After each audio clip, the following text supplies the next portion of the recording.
A humanidade sempre se dedicou a inventar novas formas de se autodestruir, criando instrumentos de matança cada vez mais cruéis.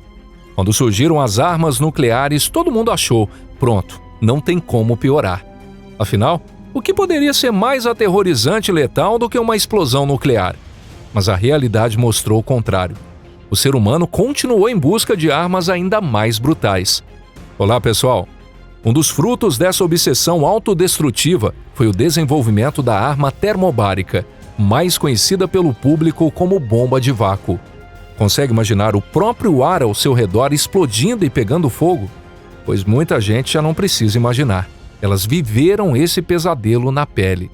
Pessoal, quem fala com vocês é o Deluca. Seja bem-vindo ao nosso canal Pipa. E agora, vou explicar passo a passo como funciona essa arma apavorante. E aí, pronto? Então, vamos começar.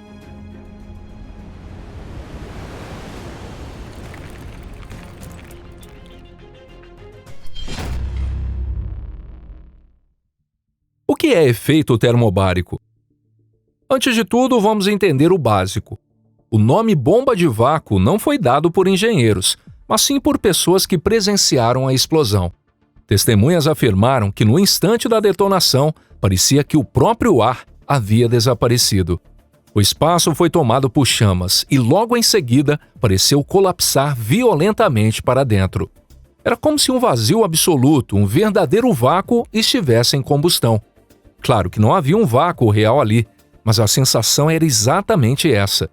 E essa impressão não foi por acaso. O princípio de funcionamento da munição termobárica é frequentemente chamado de explosão volumétrica. Diferente das bombas convencionais, a maior parte da explosão não acontece dentro do artefato, mas sim no próprio ar ao redor. O primeiro estágio é uma detonação inicial, relativamente fraca. O objetivo dela não é destruir, mas preparar o ambiente para a próxima fase. Uma nuvem de mistura inflamável é liberada no ar, na forma de um aerossol extremamente fino, que se espalha em frações de segundo, penetrando frestas, interiores de prédios e até por trás de barreiras. Em alta temperatura, essa mistura se vaporiza imediatamente e se combina com o oxigênio da atmosfera. O próprio ar ao redor do alvo se transforma em parte da explosão que está por vir. Explosões de gás doméstico em ambientes fechados podem causar fenômenos parecidos. A diferença é que no caso doméstico, trata-se de um acidente trágico, enquanto aqui, tudo é friamente calculado e planejado. Em outras palavras, se alguém atirasse um fósforo aceso nessa nuvem infernal, seria instantâneo. E aí começa a segunda fase. Naturalmente, uma arma termobárica real não pode depender do acaso de um fósforo para funcionar. Afinal, como seria possível lançar uma faísca com precisão cirúrgica no meio da nuvem? Por isso, há um segundo dispositivo de detonação previamente instalado, responsável por inflamar a mistura. Para garantir que a ignição ocorra sem falhas, vários detonadores são programados para disparar ao mesmo tempo ou com pequenas diferenças de tempo. Na segunda fase, a mistura de oxigênio do ar com combustível entra em combustão, e a temperatura no epicentro da explosão pode subir rapidamente para entre 2.000 e 3.000 graus Celsius.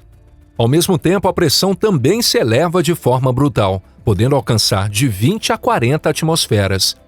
O resultado disso é a formação de uma onda de choque extremamente poderosa.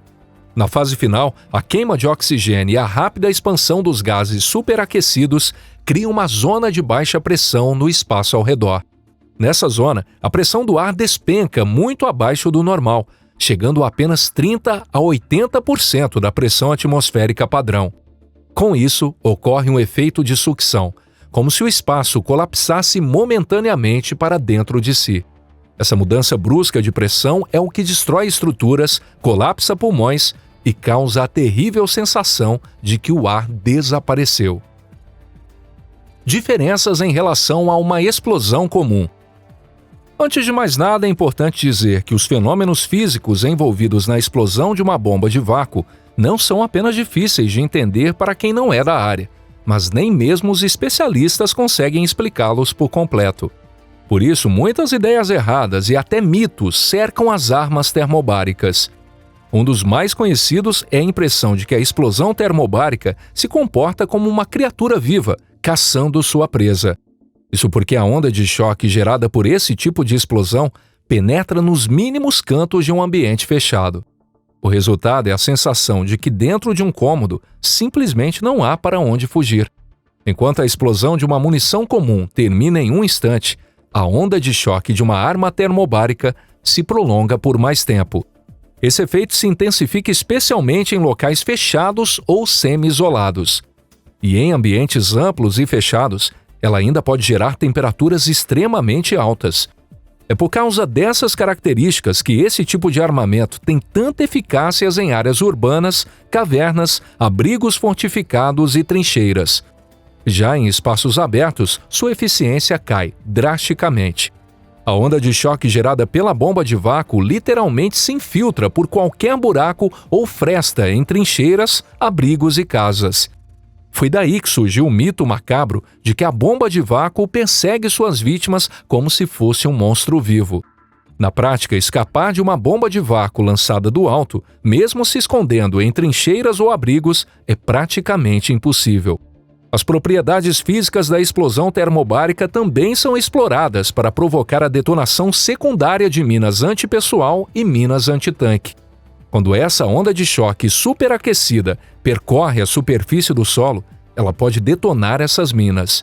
As armas termobáricas de fato têm um poder superior ao dos explosivos convencionais, mas a mídia muitas vezes exagera bastante os efeitos reais.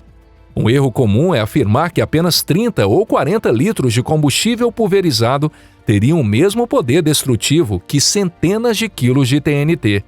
É verdade que, considerando a mesma massa, a eficiência da carga termobárica pode ser várias vezes maior. Mas dizer que ela chega a ser 10 vezes mais poderosa é claramente um exagero. E há uma razão bem simples por trás dessa alta eficiência da bomba de vácuo. Nos explosivos comuns, a energia se dispersa em várias formas: onda de choque, estilhaços, efeito de carga moldada. Já na bomba de vácuo, praticamente toda a energia é canalizada para gerar a onda de choque. E aí surge uma dúvida natural.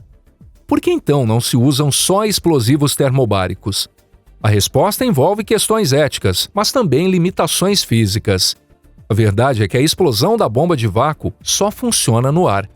Embaixo da água ou dentro da terra, falta um componente essencial para a reação: o oxidante, ou seja, o oxigênio.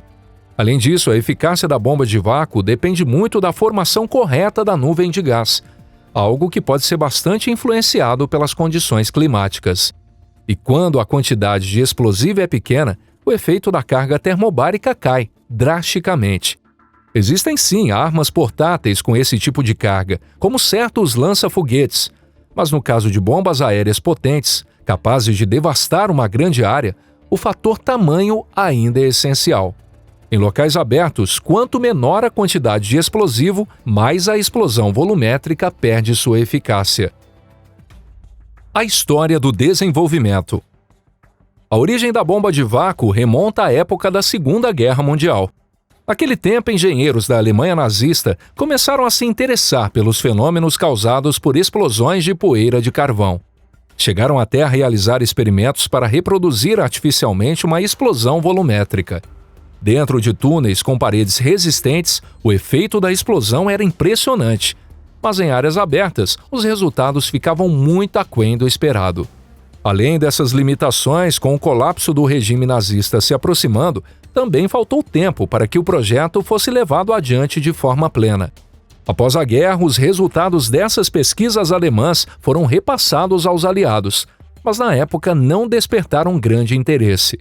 Em geral, acredita-se que os Estados Unidos foram os primeiros a investir seriamente no desenvolvimento prático da bomba de vácuo.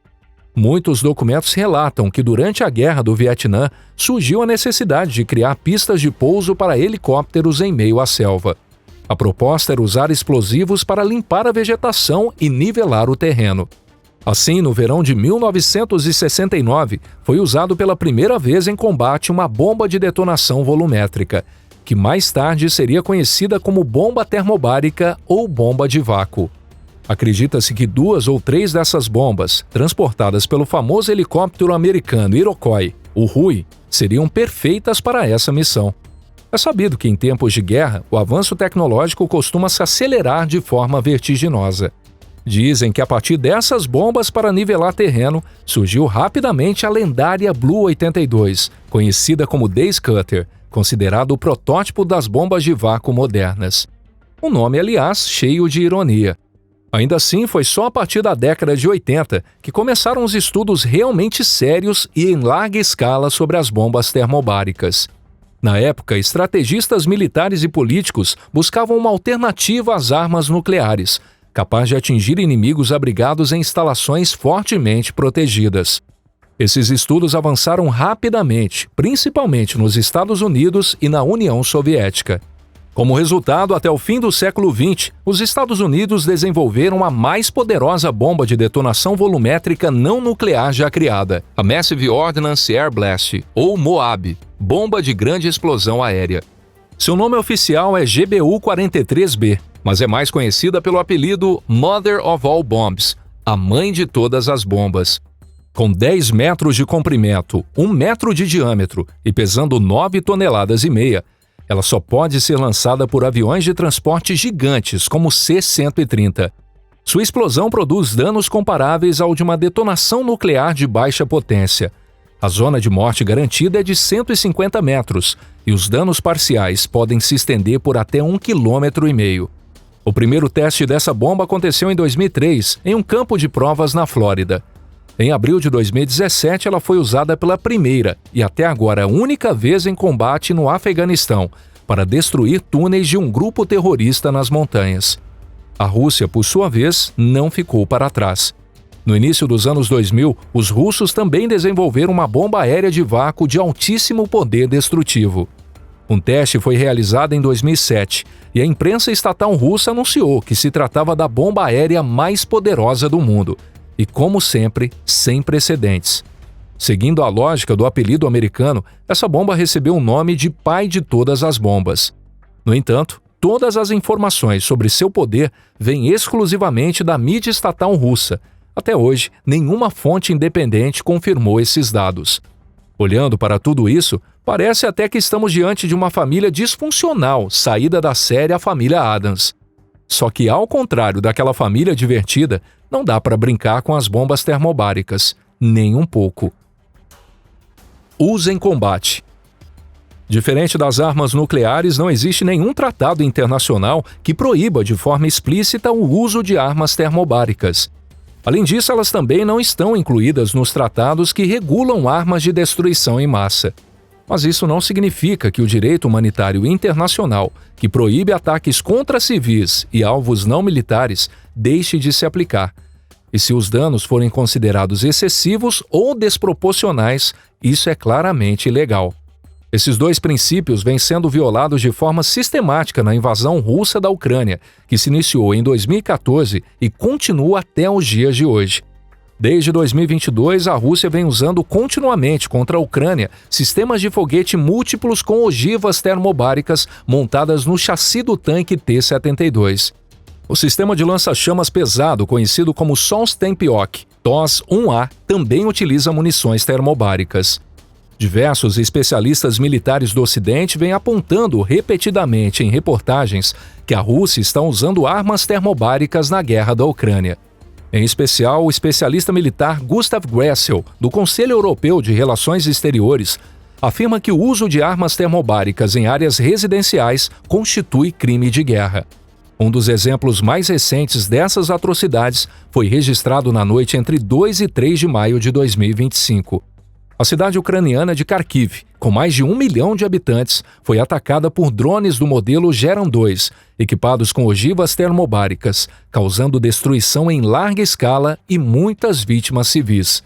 Vale lembrar que essa não foi a primeira vez que a Rússia usou bombas de vácuo contra civis. O primeiro uso ocorreu ainda sob a União Soviética, antecessora da Rússia, durante a Guerra do Afeganistão entre 1979 e 1989. Durante essa guerra, as bombas termobáricas foram amplamente utilizadas para atacar esconderijos dos mujahidin afegãos em regiões montanhosas e cavernas, onde munições convencionais tinham pouca eficácia. O uso de bombas de vácuo contra forças rebeldes na Síria também ganhou grande destaque na mídia da época. Assim como na Ucrânia, elas foram empregadas em áreas urbanas densamente povoadas. Além disso, o exército russo também ficou notoriamente conhecido pelo uso dessas bombas durante os conflitos na Chechênia entre os anos de 1990 e 2000. Na época, o uso de armas termobáricas em centros urbanos gerou duras críticas de organizações de direitos humanos. Desde então, a expressão bomba de vácuo passou a simbolizar, na mente das pessoas, o grau extremo de brutalidade nos conflitos modernos. Claro que para estados terroristas, assim como para assassinos comuns, isso provavelmente soa como um elogio. Afinal, a crueldade em si, para esse tipo de entidade vil, uma das principais ferramentas para atingir seus objetivos. Como você pode ver, a bomba de vácuo não é nenhuma lenda urbana ou história inventada. Trata-se de uma arma real, empregada repetidas vezes nos mais diversos conflitos militares. Seu poder destrutivo só perde para o das armas nucleares, e é justo classificá-la como uma das armas mais assustadoras já criadas. E o mais assustador é que ela não causa apenas devastação. A existência da bomba de vácuo torna ainda mais nebulosa a própria definição do que é ou não é uma arma de destruição em massa.